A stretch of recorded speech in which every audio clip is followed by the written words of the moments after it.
Hi there. So in today's lesson, we're going to look at an overview of paper 1. So first of all, we're going to look at what the paper actually looks like. We're going to focus on how many sections there are. Then we're going to look at timing and how to select your questions. So for paper 1 is designed with a central theme in mind. So some of the past themes have included connections, journeys, challenges. And what that means is the examiners, when they're setting the paper, all of the questions are designed with that idea in mind, so it adds a kind of connection. However, if you were to forget to read the theme on the outside of your paper 1, that won't actually impact on how you answer the questions, but it can kind of get you into the right frame of mind. So paper 1 is worth 200 marks, and in terms of timing, there's 2 hours and 50 minutes in total to answer this paper. So let's have a look at what the paper actually looks like. So on the outside, you'll see lots and lots of writing, and ideally you don't want to have to sit and read all of those instructions on the day of your exam, so you want to be nice and familiar with it now. So the first thing is to note for the higher level paper, the fact that it is pink. So if it's pink, it tells you it's higher level. If it's blue, it's ordinary level. Then you can see the time on the front, that's your 2 hours and 15 minutes. It tells you also that there are 200 marks for this paper. It's divided into 2 sections, your comprehending and your composing. There's the theme. So for the 2023 paper, the theme was between two worlds. So section 1 carries 100 marks, section 2 carries 100 marks. So that's where we have our total of 200 marks. And let's have a look. So on paper 1, there are 3 texts, and a text is essentially a reading comprehension. So you can see here, this here is your text 1. And you have your reading comprehension, and that is followed by a question A here and a question B. So there are 3 texts in total. So that was text 1. Here is text 2. Again, text 2 is followed by a question A and another question B. And then you have text 3, again, followed by a question A and a question B. So you have to pick one question A and one question B, but you cannot answer on the same text. So that means let's say if I pick this question B here, I cannot do this A. So if I chose question B from text 3, I get to pick a text A or question A from text 2 or text 1. So I'll look at both of the 2 and decide, okay, I'm going to go for this one.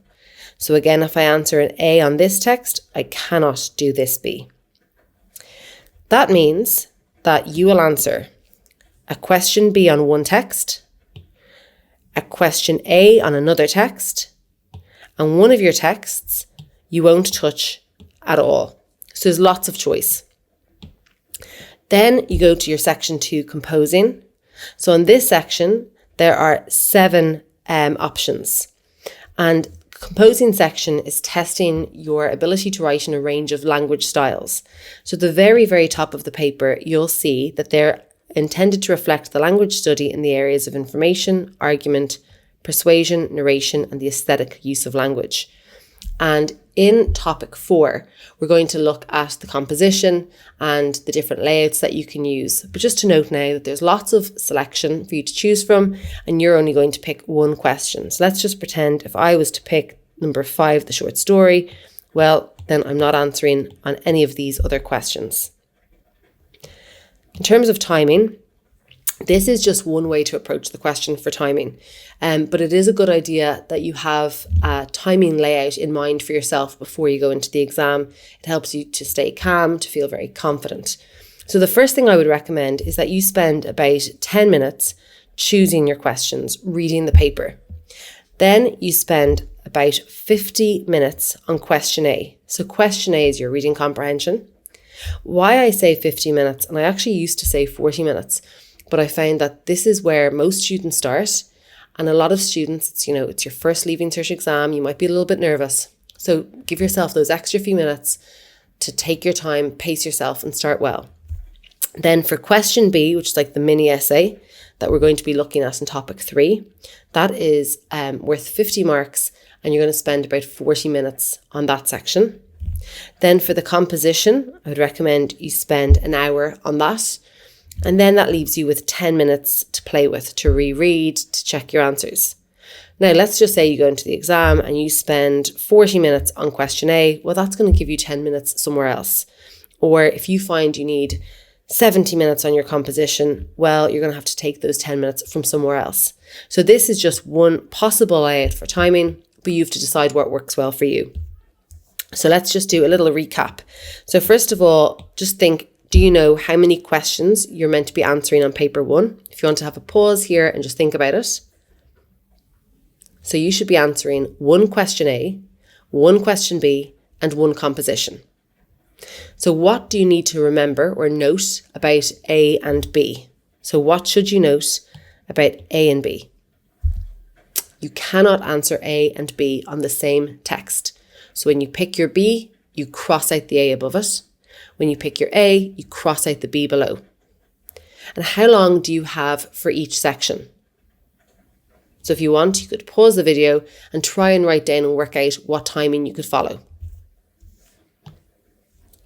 So I would recommend that you have 10 minutes at the start just to plan and to read your questions.